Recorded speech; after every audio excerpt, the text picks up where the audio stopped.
Monday Night Chat with Wong Chen. Brought to you by the Member of Parliament for Kelana Jaya in collaboration with Invo.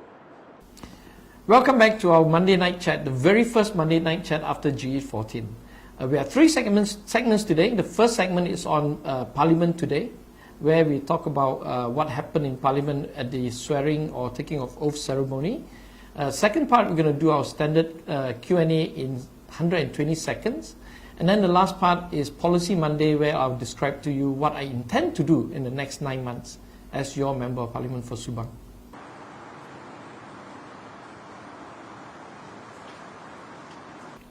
Okay, today in Parliament, 16th of July 2018, our very first day where Parliament convenes after GE14. We had to wait about 2 months and roughly about 8 days, I think, since the election. It is a long time to wait, and parliamentarians have been denied their right to speak until today. Today, in fact, was really a ceremony, and tomorrow, on Tuesday, we are having the King's Lunch, where we discuss the King's speech, and then we actually start business on Wednesday. Yeah, so Wednesday, 18th of July is when we start the entire process of debating. It will take about 3 weeks or so, and then towards the last 4 days of Parliament, up to the 16th of August, we'll actually legislate. So today what happened in Parliament is we started off quite well, except that when the speaker was announced, and this is Arif, the new speaker from Amanah, was announced, the opposition, which is now basically Zahid Hamidi and also Najib, decided to put a protest, and it was actually taken up by Kota Baru, which is Taqiyuddin, the Member of Parliament from PAS. He started asking, when did you submit the name for the speaker? So it's quite controversial because the Secretariat of the Parliament, Datuk Rosmi, claims that Mahathir sent her a letter dated 2nd July. So that's sufficient for that 14-day period, which Najib and Barisan Nasional says that doesn't exist or did not happen. So who is telling the truth, we're not sure, but they staged a mass walkout. And then we started doing the swearing in exercise where everybody have to take the oath. I took the oath, and that took about 2 hours plus. So before we finished our portion, Najib and Zahid Hamidi and the rest of PAS came back into the hall, and they took their oath as well. And then after that, there was a vote on the speakers, deputy speakers. It's normal practice that we get 2 deputy speakers. So the candidates were basically Rashid from PKR, that's Batu Pahat, and then there was also Nga Komeng from Teluk Intan, and then Ronald Kendi from Beluran, which is a little place in Sabah. He was a former deputy speaker, and he was actually a very nice deputy speaker by UMNO Barisan Nasional standard. So as expected, the government won the day. So Nga Komeng and also Rashid is going to be the new deputy speaker. So that's what happened today. And then after all the hoo-ha, we had lunch, and it was quite fun. Hi, we now come to the Q&A in 120 seconds. This is our very first one since GE14.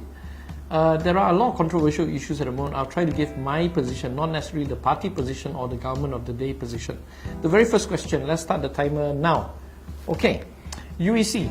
What is the position on UEC? Pakatan Harapan said that we will recognize UEC if there's any stalling about this kind of thing. It's really to placate or try to manage the Malay Bumi-Putra expectation on the UEC issue. But I think overall we should carry out what we promised. Number 2, BTN. BTN has to be abolished. Whether BTN will be abolished and changed into another type of program, we shall see. But as usual, we must ask the minister, the Prime Minister in particular, if he wants to keep BTN, for what purpose is it, and will the curriculum completely change? Number 3, my trip to Bangkok, what was that about? It's basically an ASEAN Parliamentary Human Rights Committee. It is not part of the government. It used to be mostly opposition. Now we're part of the government with the Indonesian MPs. But generally we fight for human rights and we try to pursue maximum of these rights in the ASEAN region. Number 4, asset declaration. Asset declaration is a must. It must be done through public. I think whatever the MECC has planned for us, we need to question them properly and see what does it really mean. All this is still developing. Number 5, child marriage. It is unfair to put this child marriage issue to Wan Azizah because she's the women minister. This issue is actually an Islamic question which must be dealt by YB Mujahid, my good friend. Yeah. Lastly, who did I miss in Parliament today? Well, obviously Rafizi Ramli and also YB Maniwaran, or ex-YB Maniwaran. That's it for Q&A this week. Hi, now we come to the part of the show on Policy Monday. It's my favorite part, but this week we're not going to talk about policy per se. We're going to start next week on real policies. This week I'm going to tell you what I intend to do in the next 9 months or so. Let me just start by saying that Malaysia's biggest problem is really corruption. And politicians exploit this problem, this issue, to enrich themselves and also to enrich their own parties, their own political parties for power.